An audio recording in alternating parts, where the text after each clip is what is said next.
RSS ഭാരതാംബ വിവാദത്തിൽ മന്ത്രി P പ്രസാദിന്റെ വീട്ടിലേക്ക് BJP RSS പ്രവർത്തകരുടെ മാർച്ച്. മന്ത്രിയുടെ നൂറനാട്ടെ വീടിന് മുന്നിൽ ഭാരതാംബയെ പൂജിക്കാനുള്ള ശ്രമം CPI തടഞ്ഞു. ഇതോടെ ഇരുവിഭാഗവും തമ്മിൽ സംഘർഷമുണ്ടായി. BJP ആലപ്പുഴ തെക്ക് ജില്ലാ കമ്മിറ്റിയുടെ നേതൃത്വത്തിലാണ് പരിപാടി സംഘടിപ്പിച്ചത്. BJP RSS മാർച്ച് മന്ത്രിയുടെ വീടിന് മുന്നിലേക്ക് നീങ്ങിയതോടെ പ്രദേശത്ത് തടിച്ചുകൂടിയ CPI പ്രവർത്തകർ മാർച്ച് തടഞ്ഞു. ഇതോടെ ഇരു കൂട്ടരും പരസ്പരം വെല്ലുവിളികൾ ഉയർത്തി മുദ്രാവാക്യങ്ങളുമായി നേർക്കുനേർ നിന്നു.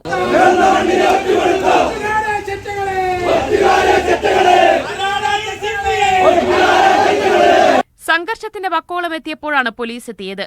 തുടർന്ന് സ്ഥലത്ത് വൻ പോലീസ് സന്നാഹം നിലയുറപ്പിച്ചു. ഏറെ നേരം പരസ്പരം പോർവിളികൾ തുടർന്നു.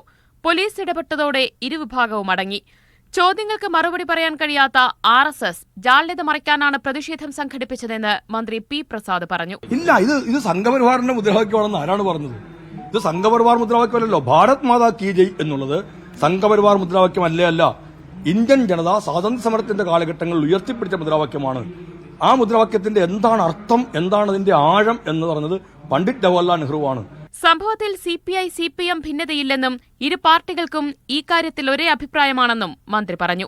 കമ്മ്യൂണിസ്റ്റുകാരും കോൺഗ്രസുകാരും അടക്കമുള്ളവർ അന്ന് ഈ ചിന്താഗതിയോടുകൂടി തന്നെയാണ് ആ മുദ്രാവാക്യത്തിന് അണിനിരുന്നത്.